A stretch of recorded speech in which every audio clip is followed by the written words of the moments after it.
اعوذ باللہ من الشیطان الرجیم بسم اللہ الرحمن الرحیم للہ ان الحمد للہ نحمده ونستعینه ونستغفره ونؤمن به ونتوکل علیہ ونعوذ باللہ من شرور انفسنا ومن سیئات اعمالنا من يهده الله فلا مضل له ومن يضلل فلا هادي له واشهد ان لا اله الا الله وحده لا شريك له واشهد ان محمدا عبده ورسوله اما بعد فإن خير الحديث كتاب الله وخير الهدي هدي محمد صلى الله تعالى عليه وسلم وشر الأمور محدثاتها وكل محدثة بدعة وكل بدعة ضلالة وكل ضلالة في النار فاعوذ باللہ السمیع العلیم من الشیطان الرجیم بسم اللہ الرحمن الرحیم یا ایہا الناس اتقوا ربکم الذی خلقکم من نفس واحدہ وخلق منها زوجها وبث منهما رجالا كثيرا ونساء واتقوا الله الذي تساءلون به والأرحام إن الله كان عليكم رقيبا يا أيها الذين آمنوا اتقوا الله حق تقاته ولا تموتن إلا وأنتم مسلمون يا أيها الذين آمنوا اتقوا الله وقولوا قولا سديدا يصلح لكم أعمالكم ويغفر لكم ذنوبكم ومن يطع الله ورسوله فقد فاز فوزا عظيما رب اشرح لي صدري ويسر لي أمري واحلل عقدة من لساني يفقهوا قولي سبحانك لا علم لنا إلا ما علمتنا إنك أنت العليم الحكيم وقال الله تبارك وتعالى في سورة العصر والعصر إن الإنسان لفي خسر إلا الذين آمنوا وعملوا الصالحات وتواثوا بالحق وتواثوا بالصبر وقال النبي صلى الله تعالى عليه وسلم قال بلغوا عني ولو آية رواه مسلم معزز حاضرین جمعہ، امت مسلمہ کے بزرگوں، نوجوانوں، پردہ نشین ماں اور بہنوں، میرے عزیز ساتھیوں، سب سے پہلے اللہ رب العالمین وحدہ لا شریک خالق کائنات مالک ارض و سما کی ہم حمد و ثنا بیان کرتے ہیں، انہی کلمات سے جس کے ادا کرنے کا حکم نبی علیہ الصلاۃ والسلام نے ہمیں دیا، فرمایا جب کبھی تم اللہ کی حمد و ثنا بیان کرنا چاہو تو کہو سبحان اللہ و بحمدہ سبحان اللہ العظیم سبحان اللہ و بحمدہ سبحان اللہ العظیم سبحان اللہ و بحمدہ سبحان اللہ العظیم۔ اللہ رب العالمین کی اس مختصر سی حمد و ثنا کے بعد درود و سلام کا نزول کرتے ہیں ان تمام مقدس ہستیوں پر جنہیں اللہ تبارک و تعالیٰ نے توحید کی دعوت کے لیے چنا اور اپنی اپنی قوم کے لیے انہیں رہبر رہنما بنایا، جن کی آخری کڑی ہمارے نبی آخر الزمان محمد الرسول اللہ صلی اللہ علیہ وسلم پر ختم ہوتی ہے۔ معزز سامعین و سامعات، انشاءاللہ آج کے اس خطبہ جمعہ میں سورۃ العصر کی روشنی میں کچھ باتیں آپ کے گوشے گزار کرنے جا رہا ہوں۔ اللہ تبارک و تعالیٰ سے دعا کرتے ہیں کہ اللہ تبارک و تعالیٰ ہمیں ان باتوں کو سننے، سمجھنے اور ان باتوں پر عمل پیرا ہونے کی توفیق عنایت فرمائے۔ معزز حاضرین، آپ سبھی جانتے ہیں کہ اللہ تبارک و تعالیٰ کا جو پسندیدہ دین ہے وہ دین اسلام ہے، اور اللہ تبارک و تعالیٰ نے اس دین کو مکمل کیا ہے، جیسا کہ اللہ نے ارشاد فرمایا الیوم اکملت لکم دینکم واتممت علیکم نعمتی ورضیت لکم الاسلام دینا، کہ آج ہم نے تم پر تمہارے دین کو مکمل کر دیا ہے اور دین اسلام سے رضامندی کا اظہار کیا گیا ہے۔ دین اسلام کی جو اساس ہے وہ اساس قرآن و سنت پر ہے۔ اللہ کے نبی علیہ السلام نے فرمایا ترکت فیکم امرین لن تضلوا ما تمسکتم بہما کتاب اللہ و سنہ، میں تمہارے درمیان دو چیزیں چھوڑ کر جا رہا ہوں، جب تک تم لوگ اس کو مضبوطی سے تھامے رہو گے کبھی گمراہ نہیں ہوں گے۔ اس اعتبار سے مجھے اور آپ کو ہمیشہ یہ بات یاد رکھنی ہے کہ جس دین کو ہم مانتے ہیں وہ دین اسلام ہے، اور دین اسلام اللہ کا پسندیدہ دین ہے، اور دین کامل ہے، اور دین اسلام کو سمجھنا ہے تو کتاب اللہ و سنت رسول صلی اللہ علیہ وسلم کی روشنی میں ہمیں سمجھنا ہوگا۔ معزز حاضرین، آج کے اس خطبہ جمعہ کے جس موضوع کو لیا گیا ہے، اس کے کئی وجوہات میں سے ایک وجہ یہ ہے کہ میں اور آپ بہت ساری ایسے اسباب کو اختیار کرتے ہیں جس سے ہم خوبصورت نظر آنا چاہتے ہیں۔ ہم اپنے جسم کی حفاظت کرتے ہیں، اس کی پاکی صفائی کا خیال رکھتے ہیں، ہم اپنے لباس پر توجہ دیتے ہیں، اور اس کو خریدنے سے پہلے کئی دفعہ غور تدبر کرتے ہیں کہ کہاں سے خریدا جائے، کس طریقے سے خریدا جائے، کون سا لباس، کون سا کلر میرے جسم پر بہتر نظر آئے گا۔ یہ معاملہ صرف جسم کی نشوونمائی تک نہیں، لباس کی نشوونمائی تک نہیں، بلکہ ہم اپنے شوز، ہماری چپل، ہماری گھڑی، ہمارا موبائل، ہمارے بال، ہماری کیپ، جتنی اشیاء ظاہر میں نظر آنے والی ہے اس پر ہر دن کبھی نہ کبھی کسی نہ کسی موقع سے ہم توجہ دیتے ہیں، غور فکر کرتے ہیں، تب جا کر ہم فیصلہ لیتے ہیں کہ ہمیں یہ چیز چاہیے، یہ چیز لینی چاہیے، یہ چیز نہیں لینی چاہیے۔ اسی طرح اگر دنیاوی اعتبار سے غور تدبر کریں، جب تعمیر گھر کی ہو رہی ہوتی ہے تو ہم اس کے دروازوں کے سلسلے میں تحقیق کرتے ہیں، کھڑکیوں کے سلسلے میں تحقیق کرتے ہیں، اس کی چوکھٹوں کے سلسلے میں تحقیق کرتے ہیں، اور یہاں تک اگر ہم ایک معمولی سا فین لگاتے ہیں تو اس کے سلسلے میں غور تدبر کرتے ہیں کہ کون سے کمپنی کا لیا جائے، کس کی وارنٹی کتنی آ رہی ہے، کس کی گارنٹی کتنی آ رہی ہے، اور کون سی کمپنی کے اندر کتنا ڈسکاؤنٹ مل رہا ہے۔ اس طرح ہر زاویے سے دنیا کے تمام چیزوں کو جو ہماری زندگی سے ریلیٹڈ ہے، جڑی ہوئی ہے، غور تدبر کرتے ہوئے قدم بڑھاتے ہیں۔ لیکن افسوس اس بات کا ہوتا ہے کہ جو سب سے اہم چیز ہے، جو اس کو جڑ کہا جاتا ہے یا بنیاد کہا جاتا ہے، جس کے سلسلے میں اور آپ علم حاصل نہیں کرتے۔ اگر میں اور آپ غور تدبر کریں کہ میرے اور آپ کی زندگی کا مقصد کیا ہے، یقیناً دنیاوی چیزوں میں غور تدبر کرنا چاہیے، اچھی سے اچھی چیز کو استعمال کرنا چاہیے، اچھی سے اچھی چیز کو لینا چاہیے، لیکن یہاں پر مجھے اور آپ کو ہمارے زندگی سے مقصد سے نہیں ہٹنا چاہیے۔ اللہ تبارک و تعالیٰ نے سورۃ الذاریات کی آیت میں یہ بات بیان کی کہ اللہ تعالیٰ نے فرمایا وَمَا خَلَقْتُ الْجِنَّ وَالْإِنسَ إِلَّا لِيَعْبُدُونِ، ہم نے تمہیں جو پیدا کیا ہے، جو پیدائش کا مقصد ہے وہ اللہ تبارک و تعالیٰ کی عبادت ہے۔ کیا کبھی میں اور آپ عبادت کے سلسلے میں غور تدبر کرتے ہیں کہ میری نمازیں کیسی ہونی چاہیے، یا میری نفل کا طریقہ کار کیسا ہونا چاہیے، یا میرے فرائض کا کس طرح سے اہتمام مجھے کرنا چاہیے، یا تلاوت قرآن کے کیا آداب ہے، یا وضو کے طریقے میں کون سا وضو کا طریقہ ہے جس کے سلسلے میں اللہ کے نبی صلی اللہ علیہ وسلم نے تعلیم دی ہے۔ وضو سے پہلے طہارت کا جو مسئلہ ہے، پاکی کا جو مسئلہ ہے، اس میں اللہ کے نبی صلی اللہ علیہ وسلم نے کیا تعلیم دی ہے۔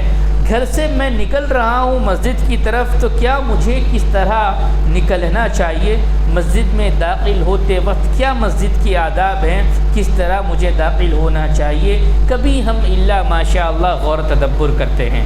آئیے اسی ضمن میں میں نے سورۃ العصر کو یہاں لیا ہے۔ اللہ تبارک و تعالیٰ نے سورہ عصر کے اندر یہ بات بیان کی کہ والعصر ان الانسان لفی خسر۔ اللہ تبارک و تعالیٰ جس چیز کی چاہے قسم کھا سکتا ہے، جیسا کہ اللہ تبارک و تعالیٰ نے قلم کی قسم کھائی، کہا نون والقلم وما یسطرون۔ اللہ تبارک و تعالیٰ نے یہاں پر عصر کی قسم کھائی۔ عصر سے مراد زمانہ ہے، عصر سے مراد زمانہ ہے۔ زمانے سے مراد آپ کی میری زندگی کا 1 سال، میری اور آپ کی زندگی کا 1 مہینہ، میری اور آپ کی زندگی کا 1 دن، میرے اور آپ کی زندگی کا 1 گھنٹہ، اور میرے اور آپ کی زندگی کے 1 گھنٹے میں 1 منٹ، اور 1 منٹ کے اندر 1 سیکنڈ ہے۔ اللہ نے اس زمانے کی قسم کھائی، والعصر قسم کھا کر اللہ نے کہا ان الانسان لفی خسر، بے شک انسان نقصان میں ہے، خسارے میں ہے، گھاٹے میں ہیں۔ اللہ تبارک و تعالیٰ نے یہاں پر ساری انسانیت کا ذکر کیا ہے۔ ان الانسان لفی خسر، انسان خسارے کے اندر ہے۔ اور عربی زبان کے اعتبار سے ان الفاظ پر غور تدبر کیا جائے تو انا کا جو لفظ تاکید کے لیے آتا ہے، لام یہاں پر جو آیا ہے وہ تاکید کے لیے آیا ہے کہ بے شک یقیناً انسان خسارے میں ہے۔ آئیے اب دیکھتے ہیں کہ میں اور آپ کیا خسارے میں ہیں، یا میں اور آپ اگر خسارے میں ہیں، نقصان میں ہیں، تو کیسے میں اور آپ اس خسارے سے نکل سکتے ہیں۔ جب آپ کے سامنے کوئی آپ کا تاجر بھائی کہتا ہے کہ یہ چیز کو مت خریدیے، اگر آپ خریدتے ہیں تو ممکن ہے کہ آپ خسارے میں چلے جائیں گے۔ کوئی کہتا ہے کہ یہ زمین مت لیجیے، اگر آپ لیتے ہیں تو نقصان اٹھائیں گے۔ کوئی کہتا ہے کہ یہ چیز فلاں چیز ہے جس کے لینے سے ممکن ہے کہ آپ کو نقصان ہوگا، آپ دور ہٹ جاتے ہیں، اس کو نہیں خریدتے ہیں۔ قرآن مجھے اور آپ کو یہ تعلیم دے رہا ہے، اللہ نے قسم کھا کر یہ بات بیان کی ہے کہ ان الانسان لفی خسر، انسان خسارے میں ہے۔ لیکن 4 چیزیں جو کرتا ہے، 4 باتوں پر جو عمل پیرا ہوتا ہے، یا 4 چیزوں کے سلسلے میں علم حاصل کرتا ہے، وہ انسان خسارے میں نہیں ہے۔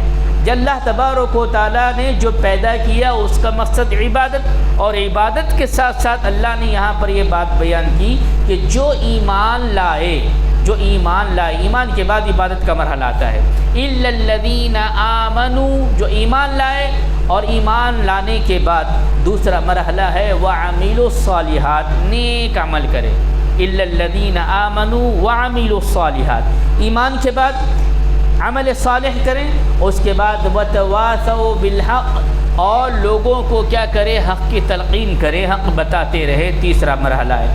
چوتھا مرحلہ ہے وتواصوا بالصبر، جب آپ حق کی تلقین کریں گے، لوگوں کو بتائیں گے، تو صبر کے دامن کو تھامنا بے حد ضروری ہے۔ اگر یہ 4 مراحل سے زندگی گزر رہی ہے، یقین جانیے ہم خسارے میں نہیں ہیں۔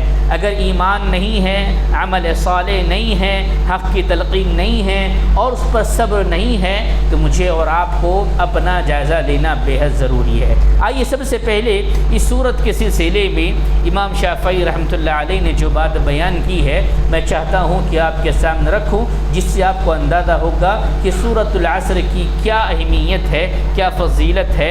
امام شافعی رحمۃ اللہ علیہ کہتے ہیں لو ما انزل اللہ هذه السورہ لکفتہم، اللہ تبارک و تعالی پورے قرآن کو نازل نہ کر کر، 114 صورتوں کو نازل نہ کر کر، صرف اور صرف اللہ تبارک و تعالی سورۃ العصر کو نازل کر دیتا تو اس کے لیے وہ کافی ہو جاتی مخلوق کی طرف سے۔ اتنی اہمیت والی یہ صورت ہے، اور صحابہ کا یہ عمل تھا۔ صحابہ جب کبھی آپس میں ایک دوسرے سے ملاقات کرتے، ایک دوسرے سے ملتے، سلام کرتے، مصافحہ کرتے، اور اس کے بعد ایک دوسرے کو سورۃ العصر پڑھ کر سنایا کرتے تھے۔ اپنے مشن پر گامزن رہنے کے لیے یاد دہانی کرتے تھے، والعصر ان الانسان لفی خسر الا الذین آمنوا وعملوا الصالحات وتواصوا بالحق وتواصوا بالصبر، یہاں تک بات ہمارے سامنے آتی ہے کہ صحابہ جب دو ساتھ میں چل رہے ہوں اور درمیان میں راستے کے درخت آ جاتا، دوبارہ ملاقات ہوتی، سلام کرتے ہیں، پھر ایک دوسرے کو تلقین کرتے ہیں کہ یاد رکھو انسان خسارے میں ہے، لیکن وہ خسارے میں نہیں ہے جو ایمان لائے، عمل صالح کریں، لوگوں کو حق بات کی تلقین کریں اور صبر کے دامن کو تھامیں۔ اس کے بعد آگے بڑھیں تو امام بخاری رحمۃ اللہ علیہ نے بڑی اہمیت کے ساتھ ایک باب بانا ہے، باب کا نام ہے العلم قبل القول والعمل۔ ایمان لانے کے لیے، ایمان سمجھنے کے لیے علم کی ضرورت پڑتی ہے، قول بات بتانے کے لیے علم کی ضرورت پڑتی ہے۔ امام بخاری رحمۃ اللہ علیہ کہتے ہیں کہ انسان خسارے سے نکلنا چاہتا ہے تو وہ ایمان لائے۔ ایمان لانے کے لیے کس کی ضرورت پڑے گی؟ علم کی ضرورت پڑے گی۔ اسی لیے اللہ نے قرآن میں یہ بات بیان کی ہے۔ سوال یہ پیدا ہوتا ہے کہ میں اور آپ کون سا علم حاصل کریں، کتنا علم حاصل کریں، کہاں تک علم حاصل کریں؟ آج بہت سارے ایسے راہیں لوگوں نے بنا رکھے ہیں، دنیاوی اعتبار سے ڈگریاں موجود ہے، ہر فیلڈ کے اندر لوگوں نے اپنے نصاب بنا رکھے ہیں، اپنے طریقہ کار بنا رکھے ہیں۔ کوئی ڈاکٹر بنتا ہے، کوئی انجینئر بنتا ہے، کوئی پروفیسر بنتا ہے، کوئی سائنٹسٹ بنتا ہے، کوئی کچھ بنتا ہے۔ یہ سارے علوم اپنی جگہ پر ہے، اس علوم کے ساتھ وہ اس کو اپنا فائدہ بھی وہ حاصل کر رہا ہے، لوگوں کو بھی فائدہ پہنچا رہا ہے، خدمت خلق کے اعتبار سے بہتر چیز ہے۔ لیکن مجھ پر اور آپ پر جو اہل ایمان ہیں، ان پر سب سے پہلا کون سا علم حاصل کرنا ضروری ہے؟ کون سا علم حاصل کرنا ضروری ہے تاکہ میں جس طرح دنیاوی معاملات پر غور تدبر کرتے ہیں، دینی معاملات پر غور کرنے کی کوشش کریں گے، علم حاصل کریں گے، اپنی جڑوں کو مضبوط کریں گے، اپنے دل کی اصلاح کریں گے اور علم کو اپنے ذہنوں میں بٹھائیں گے تو عبادت کرنا آسان ہوگا، معاملات کرنا آسان ہوگا، اخلاق کو اپنانا آسان ہوگا، حلال کو اپنانا آسان ہوگا، حرام سے بچنا آسان ہوگا، جھوٹ سے بچنا آسان ہوگا، سچ کو اپنانا آسان ہوگا۔ آج ہماری جڑیں کھوکھلی ہو چکی ہے، ہمارے پاس وہ علم موجود نہیں ہے یا اس علم کی طرف ہم توجہ نہیں دیتے ہیں۔ رمضان آتا ہے، ظاہری طور پر عبادت کر لیتے ہیں، عید الاضحیٰ کا موقع آتا ہے، قربانی دے کر اپنے آپ کو بری کر لیتے ہیں، اور کچھ نہ وہ نہاد مسلمان ربیع الاول کے مہینے میں محبت کے تقاضے کو پورا کرنے کے نام پر نبی کا نام لے کر اپنے آپ کو بری کر لیتے ہیں۔ اس طرح کے مسلمانوں کی کیفیت ہے۔ اللہ تبارک و تعالیٰ نے یہ بات کی وضاحت کی کہ سب سے پہلے مجھے اور آپ کو کیا حاصل کرنا چاہیے۔ آئیے اس سوال کو لے کر اسلام کی طرف ہم بڑھتے ہیں تو اللہ تبارک و تعالیٰ نے سورہ محمد کی آیت نمبر 9 میں اس بات کی وضاحت کی ہے۔ سورہ محمد آیت نمبر 9 کو آپ اٹھائیں گے، اللہ نے فرمایا فَاعْلَمْ أَنَّهُ لَا إِلَهَ إِلَّا اللَّهُ۔ سب سے پہلے اس بات کا علم حاصل کرو کہ لا الہ الا اللہ کیا ہے، لا الہ الا اللہ کا معنی مفہوم کیا ہے، لا الہ الا اللہ کا ارکان کیا ہے، لا الہ الا اللہ کے شروط کیا ہے، یہ سب سے پہلے قرآن مجھے اور آپ کو حکم دیتا ہے۔ آپ نے وہ حدیث مبارکہ کئی دفعہ سنی ہے، طالب علم کے دور میں اپنی مدارس کے اندر، مکاتب کے اندر، اسکول کے اندر، آپ کے رپورٹ کارڈ پر بھی بعض لوگوں نے تحریر کی ہے طلب العلم فریضۃ علی کل مسلم۔ اکثر لوگوں کو حدیث مبارکہ یاد ہے، جو مسلم مینجمنٹ ہوتا ہے اپنے اسکول کے ہر جگہ پر اس کو لکھتا ہے کہ طلب العلم فریضۃ علی کل مسلم، کہ علم دین کا حاصل کرنا ہر مسلمان پر فرض ہے۔ سوال یہ پیدا ہوتا ہے کون سا فرض ہے، کون سا فرض ہے؟ فرض کے اندر دو طرح کے فرض آتے ہیں، فرض کے اندر دو طرح کے فرض آتے ہیں۔ پہلا فرض یہ ہے کہ فرض عین ہے اور فرض کفایہ ہے۔ آپ نے کئی دفعہ یہ الفاظ سنے ہوں گے کہ جب کسی کا انتقال ہو جاتا ہے، دنیا سے رخصت ہو جاتا ہے، اس کا جنازہ مسجد میں لایا جاتا ہے تو مؤذن یا امام کہتا ہے الصلاۃ الجنازہ فرض الکفایہ، کہ نماز جنازہ ہے یہ فرض کفایہ ہے، جنازہ آیا ہوا ہے، آپ چاہیں تو نماز پڑھیں، فرض کفایہ ہے۔ اگر ہم میں سے کوئی پڑھ لیتا ہے، جو پڑھتا ہے اس کو اجر و ثواب ملے گا، اگر کوئی نہیں پڑھتا ہے تو ایسی صورت میں اس کو کوئی گناہ ملنے والا نہیں ہے۔ یہ فرض کفایہ ہے، فرض عین نہیں ہے۔ لیکن اس حدیث کے اندر جس کو ہم کوٹ کرتے ہیں، لکھتے ہیں، پڑھتے ہیں، یاد کر چکے ہیں، اللہ کے نبی صلی اللہ علیہ وسلم نے جو فرض کا لفظ یہاں پر بیان کیا ہے، محدثین کہتے ہیں کہ یہاں پر فرض عین ہے۔ فرض عین کا مطلب ہر مسلمان پر لازم ہے کہ وہ اس بات کو جانے کہ فَعْلَمْ أَنَّهُ لَا إِلَهَ إِلَّا اللَّهِ کہ وہ لا الہ الا اللہ کیا ہے۔ کتنے ایسے میرے بھائی ہیں، کتنے ایسی میری بہنیں ہیں جنہوں نے اس کا علم حاصل کیا ہے، الا ماشاء اللہ بہت کم لوگ، یہاں تک کہ ایسے لوگوں سے ملاقاتیں ہوتی ہیں، وقت کے پروفیسر ہیں، وقت کے ماہر ہیں علم کے اندر، لیکن دینی علم کے سلسلے میں جب ان سے پوچھا جاتا ہے کہ ہمارے کلمہ توحید کا معنی کیا ہے، کلمہ توحید کا مفہوم کیا ہے، کلمہ توحید کے شروط کیا ہے، وہ کہتے ہیں کبھی ہمارے نصاب میں اس کو پڑھایا نہیں گیا۔ دنیاوی اعتبار سے ہم نے علم حاصل کیا ہے، لیکن دینی اعتبار سے کبھی ہم نے سمجھا نہیں ہے۔ جو علم ہم پر فرض کیا گیا تھا، جو علم ہم پر فرض کیا گیا تھا، اس کو آج ہم چھوڑ کر دنیاوی علوم کے پیچھے پڑے ہوئے ہیں۔ میں یہ نہیں کہتا کہ دنیاوی علوم کے پیچھے نہ جائیں، جانا چاہیے، لیکن سب سے پہلے یہ دیکھنا ہے کہ کون سا علم مجھے حاصل کرنا ہے۔ جس طرح آپ گھر بناتے وقت سوچتے ہیں کون سا دروازہ لگانا ہے، کون سی کھڑکی لگانا ہے، کون سی اینٹ لینا ہے، کون سی سیمنٹ لینا ہے، کون سا اسٹیل لینا ہے۔ لباس لیتے وقت یہ سوچتے ہیں کہ کون سا لباس مجھے لینا چاہیے، کون سے کلر کا لینا چاہیے، کون سا مجھ پہ جچتا ہے۔ یہاں تک شوز لیتے وقت آپ غور تدبر کرتے ہیں۔ شوز تو بہت دور کی بات ہے، معمولی سا پانی رکھنے والا گھڑا جب آپ لیتے ہیں جو مٹی کا ہوتا ہے، اس کو بھی آپ چیک کر کے لیتے ہیں کس طرح کہ مجھے یہ پانی سے میسر آئے گا۔ علم کے معاملے میں جب آتے ہیں، دنیاوی تعلیم میں ہم بہت آگے ہیں۔ دنیاوی تعلیم ہم سکھانے کے لیے تگودو کرتے ہیں، اپنی حلال کمائی بچوں کی تعلیم پہ لگاتے ہیں۔ کبھی غور تدبر تو کرو کہ جو اسلام اللہ کا پسندیدہ دین ہے، اس نے سب سے پہلے کون سا علم حاصل کرنے کا ہمیں حکم دیا ہے۔ تو سورہ محمد کی آیت سے یہ بات واضح ہوتی ہے کہ اللہ نے فرمایا کہ سب سے پہلے تم اس بات کا علم حاصل کرو کہ لا الہ الا اللہ کیا ہے۔ ایک حدیث سے اس بات کی وضاحت ہوئی کہ یہ فرض عین ہے جو مجھ پر اور آپ پر ہے۔ آئیے مختصر طور پر سورہ عصر سے ریلیٹڈ یہ ساری چیزیں آتی ہے۔ ایمان سے پہلے علم کا مرحلہ آتا ہے، علم میں لا الہ الا اللہ کا علم آتا ہے۔ میں چاہتا ہوں مختصر طور پر آپ کے سامنے کچھ باتیں رکھوں۔ لا الہ الا اللہ کا معنی کیا ہے؟ لا الہ الا اللہ کا معنی کیا ہے؟ ہم عام طور پہ یہ کہتے ہیں کہ اللہ کے علاوہ کوئی معبود نہیں ہے۔ بہت سارے مترجمین ہیں جو ترجمہ کرتے ہیں، وہ یہی لکھتے ہیں کہ اللہ کے علاوہ کوئی معبود نہیں ہے۔ یہاں بات سمجھنے والی ہے۔ اگر ایک ہندو بھائی آئے اور کہے کہ آپ جو لکھتے ہیں وہ غلط ہے، میرے پاس بھی میرا معبود ہے۔ اگر ایک اور کوئی بدھسٹ آئے اور کہے کہ میرا اپنا معبود ہے، کوئی درخت کو ماننے والا کہے کہ یہ میرا معبود ہے، کوئی سورج کو ماننے والا کہے کہ یہ میرا معبود ہے، چاند کو ماننے والا کہے کہ یہ میرا معبود ہے، آپ یہ کہتے ہیں کہ اللہ کے علاوہ کوئی معبود نہیں ہے، تو آپ جھوٹے ہیں۔ یہاں پر تھوڑا سا غور تدبر ہمیں کرنا ہے، ترجمے میں تبدیلی کی ضرورت ہے کہ اللہ کے علاوہ کوئی معبود برحق نہیں۔ اگر عربی زبان کے اندر لا الہ الا اللہ کا معنی دیکھیں گے، لا معبود بحق الا اللہ، کوئی معبود نہیں ہے سوائے اللہ تبارک و تعالیٰ کے، وہ معبود برحق ہے۔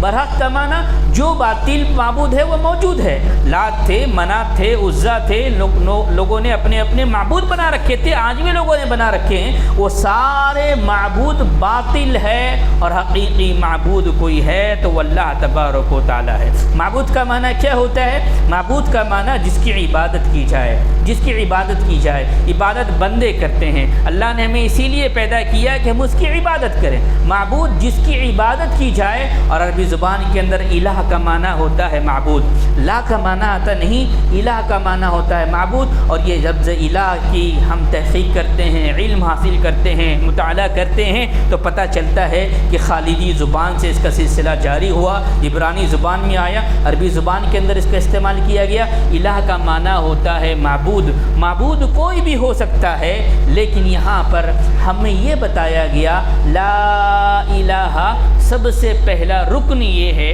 جس کے دو ارکانات ہیں۔ ترجمہ ممکن ہے آپ نے سمجھا ہوگا کہ اللہ کے علاوہ کوئی معبود برحق نہیں۔ اہل مکہ کے سامنے اللہ کے نبی صلی اللہ علیہ وسلم نے کیا کہا تھا؟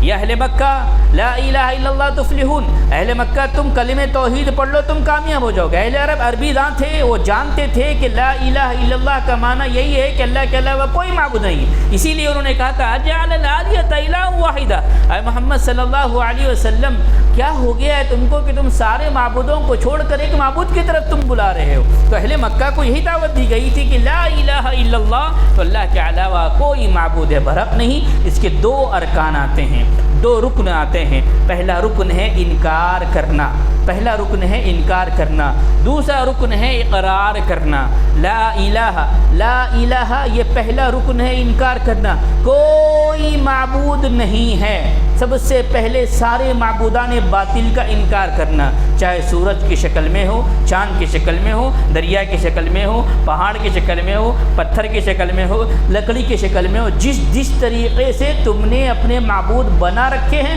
ان سارے معبودوں کا انکار کرنا۔ اس کے بعد دوسرا پہلو، دوسرا رکن آتا ہے الا اللہ، اقرار کرنا کہ اگر کوئی معبود برحق ہے تو وہ صرف و صرف اللہ تبارک و تعالی ہے۔ یہ جو لفظ الہ ہے، الف لام ہا، یہ کامن ناؤن ہے، عام نام ہے، اور عربی زبان کا قاعدہ ہے کہ جب عام نام کے ساتھ الف لام آرٹیکل لگا دیا جاتا ہے تو وہ خاص ہو جاتا ہے۔ تو یہ الہ یہاں سے نکل کر جب سامنے آتا ہے الف لام لگ کر یہ لفظ اللہ بنتا ہے، جس کو ہم معبود کہتے ہیں۔ امید ہے کہ آپ نے یہ سمجھا ہوگا کہ اللہ کے علاوہ کوئی معبود برحق نہیں، اور ہم اس بات کا اقرار کرتے ہیں کہ اللہ کے علاوہ کوئی معبود برحق نہیں، اور اس بات کا انکار کرتے ہیں کہ جتنے معبودان باطل ہے وہ باطل ہے، برحق نہیں ہے۔ یہ دو چیزیں بیک وقت کوئی انسان علم حاصل کرتے ہوئے اپنی زبان سے اقرار کرتا ہے،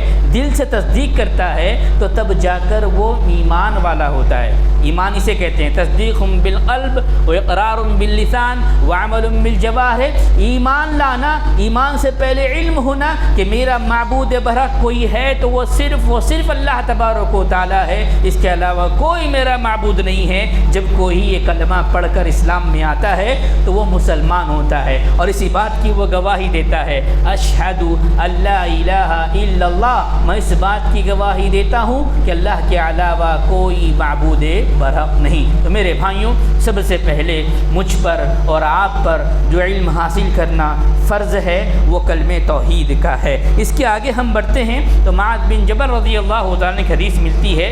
معاذ بن جبل رضی اللہ تعالیٰ اللہ کے نبی صلی اللہ علیہ وسلم کے ساتھ ہیں، اللہ کے نبی صلی اللہ علیہ وسلم کے ساتھ ہیں۔ آپ ایک اونٹنی پہ بیٹھے ہوئے ہیں، درمیان میں کچاوا ہے۔ اللہ کے نبی صلی اللہ علیہ وسلم آواز دیتے ہیں، یا معاذ۔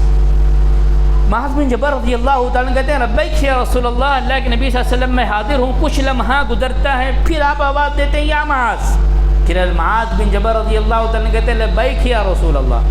پھر کچھ لمحہ گزرا، پھر آپ آواز دیتے ہیں، یا معاذ۔ اللہ کے نبی صلی اللہ علیہ وسلم کو جواب ملتا ہے، لبیک یا رسول اللہ۔ اللہ کے نبی صلی اللہ علیہ وسلم کی تعلیمات میں یہ طریقہ ہے ہر ماں باپ کے لیے، ہر استاد کے لیے، ہر ٹیچر کے لیے کہ اپنے بچوں پہ تعلیم کیسی دی جائے، کس طرح اپنے بچوں کو اپنی طرف پہلے مائل کروایا جائے، کس طرح اس کے ذہن کو سارے جگہوں سے ہٹا کر اپنی طرف لایا جائے، جس طرح اللہ کے نبی صلی اللہ علیہ وسلم نے معاذ بن جبل رضی اللہ تعالیٰ کے ساتھ کیا۔ ایک دفعہ نہیں، دو دفعہ نہیں، 3 دفعہ آپ نے آواز دی اور کہا، حل تدری، تم جانتے ہو کہ اللہ کا حق کیا ہے بندوں پر؟ آپ نے پوچھا تیسری مرتبہ، کیا تم جانتے ہو کہ اللہ کا حق کیا ہے بندوں پر؟ تو معاذ بن جبل رضی اللہ تعالیٰ نے کہا، اللہ و رسول عالم، اللہ اس کے رسول بہتر جانتے ہیں۔ تو اللہ کے نبی صلی اللہ علیہ وسلم نے کہا، بندے پر اللہ کا حق یہ ہے کہ بندے کو جب اللہ نے پیدا کیا تو وہ اللہ ہی کی عبادت کرے، اللہ کے ساتھ کسی کو شریک نہ کرے۔ یہ اللہ کا بندے پر حق ہے، یعنی مجھ پر اور آپ پر حق ہے کہ اللہ کے ساتھ کسی کو شریک نہ بنایا جائے۔ یہی توحید ہے، اور یہی سب سے پہلے علم حاصل مجھے اور آپ کو کرنا ہے، اور یہ علم کا فائدہ سب سے پہلے مجھے اور آپ کو، جیسے ہی دنیا سے رخصت ہوں گے، قبر میں لوگ دفنائیں گے، واپس آ جائیں گے، آپ کی وراثت تقسیم ہونے لگے گی، مجھے اور آپ کو سب سے پہلے جو سوال کیا جائے گا، من ربک، تیرا رب کون ہے؟ تو یہ ہے فعلم انہ لا الہ الا اللہ، اللہ تعالیٰ کا علم حاصل کرنا۔ علم حاصل کریں گے، توحید کو جانیں گے، اللہ کی عبادت ویسے ہی کریں گے جیسے کرنے کا حکم دیا ہے، اپنی جڑوں کو مضبوط کریں گے، اپنے قواعد کو مضبوط کریں گے، اپنے ایمان کو مضبوط کریں گے، اور اسی طرح زندگی گزار گزاریں گے تو ممکن ہے کہ ہم اپنے قبر میں سوال کے جواب دے سکیں گے۔ پہلا سوال یہی ہوگا جو پہلا حکم علم کا دیا گیا ہے۔ میرے بھائیوں، اصول ثلاثہ کی لمبی تفصیل آتی ہے جس کو 3 بنیادی اصول کہتے ہیں کہ اللہ کے بارے میں جاننا، اللہ کے نبی صلی اللہ علیہ وسلم کے بارے میں جاننا، دین اسلام کے بارے میں جاننا۔ یہ 3 سوال ہے اور 3 کو اصول ثلاثہ کہا گیا ہے۔ 3 بنیادی باتیں جسے ہر مسلمان کو چاہیے کہ سب سے پہلے اس کا علم حاصل کریں۔ تو یہاں میں اس تفصیل میں نہ جاتے ہوئے یہ بتانا چاہتا ہوں کہ خسارے سے ہم کیسے نکل سکتے ہیں۔ تو پہلی چیز ہے اِلَّا الَّذِينَ آمَنُوا، اللہ پر ایمان لائے۔ اس کے بعد دوسرا جو مرحلہ اس سلسلے میں آتا ہے کہ صرف اللہ پر ایمان لانے سے مومن ہو جائیں گے، اللہ کے نبی صلی اللہ علیہ وسلم پر ایمان لانے سے مومن نہیں ہوں گے۔ 2 پہلو ہے اللہ کے نبی صلی اللہ علیہ وسلم پر بھی ایمان لانا، اطیعوا اللہ و اطیعوا الرسول۔ اگر کوئی یہ کہے میں اللہ پر ایمان لاتا ہوں، نبی صلی اللہ علیہ وسلم کی رسالت پر ایمان نہیں لاتا، وہ مومن نہیں ہو سکتا۔ کیوں؟ اشہد ان لا الہ الا اللہ کے بعد اگر دوسرا پہلو دیں گے واشہد ان محمدا عبدہ ورسولہ، اگر دوسرے پہلو پر بھی گہرائی میں جانا چاہوں وقت درکار ہے، مختصر طور پر یہ بتا دوں، جب اللہ کے نبی صلی اللہ علیہ وسلم پر ہمیں ان کی رسالت پر ایمان لاتے ہیں، اس بات کو سمجھتے ہوئے لاتے ہیں کہ اللہ کے نبی صلی اللہ علیہ وسلم اللہ کے بندے اور رسول ہے۔ بہت سارے ایسے مسلمان ہیں اللہ کے نبی صلی اللہ علیہ وسلم کو اللہ کا بندہ نہیں مانتے، نور مانتے ہیں، بشر نہیں مانتے، کچھ اور مانتے۔ یہاں پر یہ بات بیان کی گئی اللہ کے نبی صلی اللہ علیہ وسلم اللہ کے بندے ہیں، بشر ہے، اور بشر کے لیے آئیڈیل نمونہ ہوتا ہے۔ انسان کے لیے آئیڈیل نمونہ ہوتا ہے، کوئی فرشتہ انسانوں کے لیے آئیڈیل نہیں ہو سکتا، کوئی جن انسانوں کے لیے آئیڈیل نہیں ہو سکتا۔ اگر نمونہ کوئی ہو سکتا ہے تو وہ انسان ہی ہے، اور اللہ کے نبی صلی اللہ علیہ وسلم کو بشر کہا گیا ہے۔ تو یہاں پر دوسرا جو پہلو آتا ہے، اللہ پر ایمان لانے کے ساتھ ساتھ اللہ کے نبی صلی اللہ علیہ وسلم کی تعلیمات پر ایمان لایا جائے، اس کے ساتھ کہ میں اللہ کا بندہ اور رسول تسلیم کرتا ہوں۔ تو میرے بھائیوں، پہلی چیز امید ہے کہ آپ نے سمجھی ہوگی، خسارے سے نکلنے کے لیے مجھے اور آپ کو ایمان لانا ہے۔ ایمان سے پہلے اس کا علم حاصل کرنا ہے، اور علم حاصل کرنے کے بعد اگر ہم ایمان لائیں گے یقیناً ہمارے لیے وہ کامیابی کا ضامن ہوگا۔ ابو طالب کا واقعہ آپ سبھی کو پتہ ہے۔ ابو طالب اللہ کے نبی صلی اللہ علیہ وسلم کے چچا ہے۔ پورے اہل مکہ آتے ہیں، کہتے ہیں ابو طالب اپنے بھتیجے کو سمجھا لے، اپنے بھتیجے کو سمجھا لے ورنہ مسئلہ بگڑ جائے گا۔ ابو طالب پریشان ہوتے کہتے ہیں محمد صلی اللہ علیہ وسلم تم اپنی دعوت سے بعد آ جاؤ۔ اللہ کے نبی صلی اللہ علیہ وسلم کہتے ہیں اگر میرے ایک ہاتھ میں سورج ایک ہاتھ میں چاند رکھ دیا جائے تب بھی میں باز نہیں آؤں گا۔ ابو طالب کا مرحلہ آپ دیکھیں، وقت ہے اس دنیا سے رخصت ہونے کا ہے۔ ابو طالب کو اس بات کا علم تھا کہ میرا جو بھتیجا ہے محمد صلی اللہ علیہ وسلم جو اس کی دعوت ہے، جس کی طرف بلا رہا ہے، وہ سچا ہے، معبود برحق ہے، اس بات کا انہیں علم تھا۔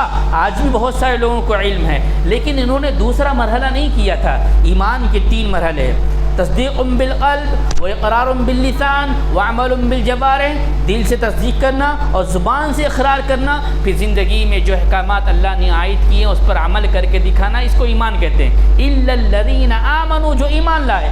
ابو طالب کو اس بات کا علم تھا کہ اللہ کے نبی صلی اللہ علیہ وسلم کی دعوت صحیح ہے، جس کی طرف یہ بلا رہے ہو معبود برحق ہے، لیکن ابو طالب نے اپنی زبان سے اقرار نہیں کیا تھا۔ ابو طالب نے اپنی زبان سے اقرار نہیں کیا تھا، اقرار نہ کرنے کی وجہ سے جہنم رسید ہوا۔ یہ سمجھنا ہوگا۔ بہت سارے ایسے بھائی کہتے ہیں کہ اللہ ہے، اللہ کی ساری چیزیں ہیں، لیکن جب معاملہ آتا ہے اقرار کرنے کا، بولنے کا، گواہی دینے کا، کتنے ایسے ہندو بھائی ہیں اگر آپ سے پوچھے کہ بارش کہاں سے آتی ہے وہ انگلی اٹھاتے ہیں آسمان کی طرف، کہتے ہیں تمہارے جسم میں خون کہاں سے آتا ہے، کہتے ہیں یہ اللہ کی طرف سے آتا ہے۔ اقرار کرنے کی جب بات آتی ہے اقرار نہیں کرتے۔ ابو طالب نے یہاں پر اقرار نہیں کیا۔ اب تیسرا جو مرحلہ ہے آپ جانتے ہیں منافقین کا، منافقین کے سلسلے میں بہت ساری باتیں آتی ہے۔ منافقین نے کیا کیا؟ تصدیق بھی کی کہ اللہ ہے، اور اقرار بھی کیا کہ اللہ کے نبی صلی اللہ علیہ وسلم کے اوپر ایمان لائے، لیکن جب عمل کرنے کی باری آئی تو من مانی اپنی زندگی کرنے لگے اور من مانی طریقے سے زندگی گزارنے لگے۔ منافقت کو انہوں نے اپنایا، تو منافقت کے سلسلے میں قرآن نے کہا ان المنافقین فی الدرک الاسفل من النار، کہ منافق جہنم کے سب سے خطرناک درجے میں ہوں گے۔ علم تھا، تصدیق انہوں نے کی تھی، اقرار انہوں نے کیا تھا، لیکن عمل نہیں کیا تھا۔ تو خسارے سے نکلنے کے لیے ہم سب کو علم حاصل کرنا ہوگا، علم کے ساتھ ساتھ عمل کرنا ہوگا، عمل کے ساتھ ساتھ لوگوں کو دعوت دینی ہوگی، دعوت دینے کے ساتھ صبر کے مرحلے کو اپنانا پڑے گا۔ میرے بھائیوں، بہت ساری باتیں ضمن میں آتی ہے۔ توحید کے فضائل میں آپ جانتے ہیں کہ اللہ کے نبی علیہ الصلاۃ والسلام نے فرمایا من مات وهو يعلم انه لا الہ الا اللہ دخل الجنہ، جو کوئی شخص اس حالت میں دنیا سے رخصت ہو کہ وہ جانتا تھا کہ اللہ کے علاوہ کوئی معبود برحق نہیں، تو وہ جنت کا مستحق ہوگا۔ جنت کو واجب کرنے والی چیزوں میں اللہ کے نبی صلی اللہ علیہ وسلم فرماتے ہیں من مات لا یشرک باللہ شیئا دخل الجنہ، جو کوئی شخص اللہ کے ساتھ کسی کو شریک نہیں بنائے گا وہ جنت میں داخل ہوگا۔ اللہ کے نبی صلی اللہ علیہ وسلم نے فرمایا من مات یشرک باللہ دخل النار، جس نے اللہ کے ساتھ کسی کو شریک بنایا اس حالت میں دنیا سے رخصت ہوا وہ جہنم کے ٹھکانے ہوگا۔ تو میرے بھائیوں، توحید بڑی اہمیت کے حامل چیز ہے۔ کلمہ توحید کو سمجھے، یہ سب سے پہلا حکم مجھے اور آپ کو دیا گیا ہے۔ دوسرا جو مرحلہ ہے، وقت اجازت نہیں دیتا، مختصر طور پر بتاتا چلوں۔ پہلی جو چیز ہے سورہ عصر کی روشنی میں علم حاصل کرنا، ایمان لانا، ایمان لانے کے بعد عمل صالح کرنا۔ عمل صالح کسے کہتے ہیں؟ مختصر طور پر یہ ہر وہ عمل جس کے سلسلے میں اللہ کے نبی صلی اللہ علیہ وسلم کا ہم کو حکم ملتا ہو، چاہے قولی اعتبار سے آپ نے حکم دیا ہو یا آپ نے کر کے دکھایا ہو یا صحابہ کو کرتے ہوئے دیکھ کر آپ نے خاموشی اختیار کی ہو، چاہے قولی اعتبار سے، فعلی اعتبار سے، تقریری اعتبار سے، جو چیز ہمیں واضح ہو جائے وہ عمل قابل قبول ہے، ورنہ کوئی عمل قابل قبول نہیں ہوگا۔ عمل کے قبول ہونے کے لیے شرط یہی ہے اخلاص کا ہونا اور طریق رسول صلی اللہ علیہ وسلم کے مطابق ہونا، تو وہ عمل صالح ہے۔ اور اس طرح قرآن کی متعدد آیات اس طرف اشارہ کرتی ہے، واضح طور پر بیان کرتی ہے کہ الا الذین آمنوا وعملوا الصالحات، جو ایمان لائے عمل صالح کرتے رہیں وہ جنت میں داخل ہوں گے جس کے نیچے نہریں بہہ رہی ہوگی۔ تو دوسرا مرحلہ ایمان کے بعد عمل صالح، تیسرا مرحلہ وتواصوا بالحق، اب جانیں یقین ہو چکا، علم ہو چکا توحید کا، اب اپنے آپ کو سدھاریں، اپنے اہل و عیال کو سدھاریں، اپنے بھائیوں تک، اپنے بہنوں تک، اپنے اہل خانہ تک، اپنے رشتہ داروں تک آپ اس بات کو پہنچائیں، وتواصوا بالحق، حق بات کو پہنچاتے رہیں، چاہے کوئی تسلیم کرے یا نہ کرے وہ ان کا معاملہ ہے۔ آپ کا کام یہ ہے کنتم خیر امہ اخرجت للناس تأمرون بالمعروف وتنہون عن المنکر، تم بہترین امت ہو، تمہارا کام یہی ہے کہ تم لوگوں کو نیکی کا حکم دو، اور نیکیوں میں سب سے بڑی، سب سے اہم نیکی توحید کی دعوت دینا، لوگوں کو اللہ کی طرف بلانا، لوگوں کو اللہ کی توحید سے جوڑنا، لوگوں کو اللہ کی عبادت سے جوڑنا، دوسری عبادتوں سے ترک کرنا، یہ سب سے بڑی دعوت ہے۔ تو میرے بھائیوں، تیسری جو چیز آئی وہ حق کی تلقین کرنا۔ حق کی تلقین کے بعد چوتھا مرحلہ ہے وہ یہ ہے کہ آپ صبر کے دامن کو تھامنا۔ یہ چار چیزیں ہیں جو کرتا ہے یقین جانیے وہ خسارے میں نہیں کرتا ہے۔ تو مجھے اور آپ کو چاہیے کہ ہم اپنے ایمان کا جائزہ لیں، علم حاصل کریں، نیک عمل کرنے کی کوشش کریں، اس عمل کے ساتھ ساتھ لوگوں کو اس کی تلقین کریں اور صبر کے دامن کو تھامیں۔ تو سورہ عصر مجھے اور آپ کو یہ پیغام دے رہی ہے کہ ہم اپنے آپ کو بدلیں۔ اللہ سے ہم دعا کرتے ہیں اللہ تبارک و تعالی ہمیں کہنے سننے سے زیادہ ان باتوں کو سمجھتے ہوئے اپنے آپ کو بدلنے کی توفیق عنایت فرمائے۔ اللہ تبارک و تعالی ہمیں توحید کا علم حاصل کرنے کی توفیق عنایت فرمائے۔ اللہ تعالی ہمیں شرک جیسے بڑے گناہ سے محفوظ رکھیں۔ اللہ تبارک و تعالی سنت رسول سے محبت کرنے کی ہمیں توفیق عنایت فرما۔ اللہ تبارک و تعالی بدعات و خرافات سے محفوظ فرما۔ اللہ جب تک کردار فانی میں ہمیں ایمان اور اسلام کی حالت میں رکھ، جو ہمارا خاتمہ ہو تو خاتمہ بالخیر فرما۔ آمین ثم آمین، وآخر دعوانا الحمد للہ رب العالمین۔